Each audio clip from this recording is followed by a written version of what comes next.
warahmatullahi wabarakatuh. Waalaikumsalam warahmatullahi wabarakatuh. Izin memperkenalkan diri ya Kak.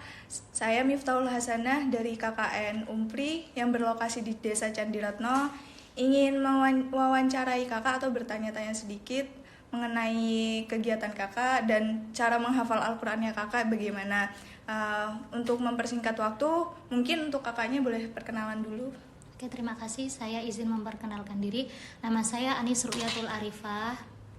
Saya perwakilan dari Santri Putri Miftahus Salam, Jatirejo, Candiretno, Pagelaran, Pringsewu. Alamat rumahnya di mana Kak? Alamat rumah saya Kalianda, tepatnya di Waigalih, Kecamatan Candipuro, Kabupaten Lampung Selatan. Umurnya berapa Kak? Umurnya 18 tahun. Wah, itu saya langsung persingkat aja ya Kak. Di sini Kakaknya kegiatan sehari-harinya itu gimana atau apa aja sih? Jadi kegiatannya itu dari mulai kita tahajudan bareng 3:30, habis itu murojaah sendiri, nunggu subuh, waktu subuh. Habis itu subuh, sholat berjamaah, habis sholat berjamaah kita ngaji, yang ngaji setoran-setoran, yang udah selesai setoran, ngaji murojaah, mengulang kembali hafalan. Terus habis itu ada waktu kosong buat istirahat, ada buat sholat duha, ada yang mau nyuci, mandi, terserah. Terus habis itu kita duhaan, habis itu kita makan sarapan, terus ngaji murojaah lagi, terus istirahat. Habis istirahat pokoknya zuhur itu ngaji lagi, terus habis zuhur istirahat, yaitu biasanya kalau waktu istirahat ada yang tidur, ada yang murojaah, ada yang jajan, ada yang pokoknya beda-beda tergantung kita sendiri masing-masing. Terus habis itu jam 3 itu ngaji murojaah. Terus habis itu asar berjamaah. Pokoknya ngaji, dari kegiatan simpelnya itu ngaji, terus ngajar TPA, kan di sini ada TPA. Jadi yang udah gede-gede itu ngajar TPA. Jadi kita nggak cuma ngaji, tapi kita juga mengajar apa yang walaupun kita bisanya alif bata, kita salurin ke anak-anak yang TPA. Terus habis itu kita bantuin ada piket masak. Terus bersih-bersih pondok itu kita sendiri yang piket kamar juga ada. Terus apa lagi ya? Mungkin kurang lebih seperti itu. Untuk Kakak sendiri ini kan termasuk santri yang penghafal Al-Qur'an nih. Itu Kakak ngafal Al-Qur'an ini udah dari kapan? Kalau dibilang dari kapan menghafal gitu ya, namanya menuntut ilmu itu kan dari gendongan bayi sampai ke liang lahat itu ya. Jadi saya tuh maksudnya ngafal dari surat-surat pendek gitu ya. Qul huwallah itu udah dari kecil banget sebelum mondok gitu ya. Cuman kalau yang dibilang aku fokus menghafal Al-Qur'an nih udah ada keniatan sebenarnya dari dulu udah ada cita-cita menghafal Al-Qur'an. Cuman fokusnya itu semenjak lulus MTS itu saya sekolah ngambil tahasus.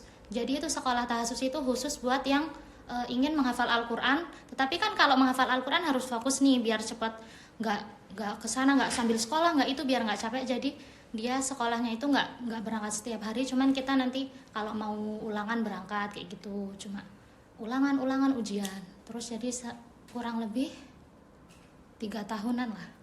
Masya Allah, termasuk cepet ya Kak. 3 tahun itu tuh 30 juz itu udah termasuk cepet menurut aku yang biasa aja. Di luar sana masih banyak ya. Dan itu Kakak sendiri ambil sekolahnya di mana? Di Yasmida Oh, Ambarawa. di Yasmida. Di situ kan pasti kalau Kakak ngehafal Al-Qur'an itu ada lika-likunya nih, pasti ada masa-masa downnya, nggak mau ngehafal. Nah itu cara Kakak biar semangat lagi ngehafal itu gimana?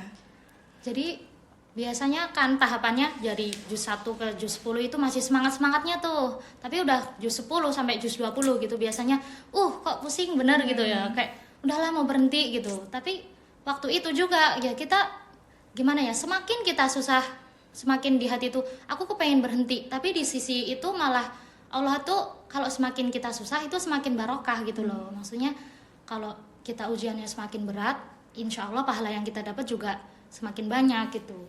Jadi kita, kalau aku sendiri sih harus ingat sama apa yang dicita-citakan aja. Karena itu sifatnya ujian, masa kita kalah sama ujian gitu aja. Nah untuk Kakak kan udah selesai nih 30 juz, insya Allah udah selesai ya Kak ya. Amin. Dan Kakak ini kalau murojaah itu gimana? Cara murojaahnya tiap subuh kah atau tiap setelah selesai sholat gitu? Kalau murojaah sih dari kalau di sini itu ada program yang namanya Famian. Famian itu setiap hari baca 5 juz. Pokoknya seminggu itu 30 juz gitu. Jadi itu waktunya habis subuh itu baca Rahman Waqiah bersama-sama, habis itu apa namanya? Famian itu baca bareng-bareng. Masya Allah. Di sini kalau santri yang buat tahfiznya itu ada berapa, Kak? Santri yang tahfidz, kalau yang putri sih kurang lebih baru itu, kalau yang udah nggak sekolah gitu ya, yang benar-benar maksudnya aktivitasnya menghafal terus itu sekitaran 25. Cuman kalau ini di pondok ini kan rata-rata semua menghafal, walaupun hafalan sedikit-sedikit juz amma gitu.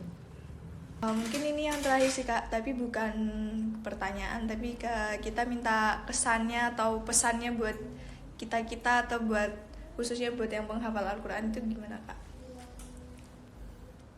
Ini khususnya buat aku sendiri sih, karena aku masih banyak banget salahnya gitu kan, kurangnya.